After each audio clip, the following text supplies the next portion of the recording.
Hello guys, আসসালামু আলাইকুম। সবাই কেমন আছেন? অনেক দিন পরে লিংলুটের সেই বিখ্যাত বাজারে ঘুরতে আসলাম।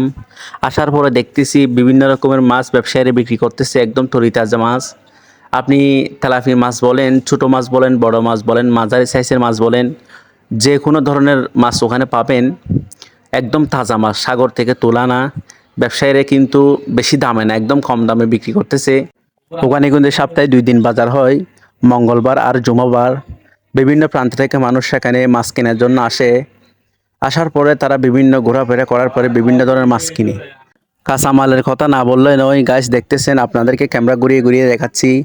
বিভিন্ন ধরনের কাঁচামাল ব্যবসায়ীরা কষ্ট করে দূর দূরান্ত থেকে আপনাদের জন্য আনার পরে সেগুলোকে বিক্রি করে। দেখতেছেন গাইস, যে কোনো ধরনের তরকারি সেখানে পাবেন, একদম তাজা, কোনো ভেজাল নাই। একদম দেখতেছেন, বেগুন বলেন, তিতকরালা বলেন, পটল বলেন, লেবু বলেন, শিম বলেন, টমেটো বলেন, যে কোনো ধরনের তরকারি।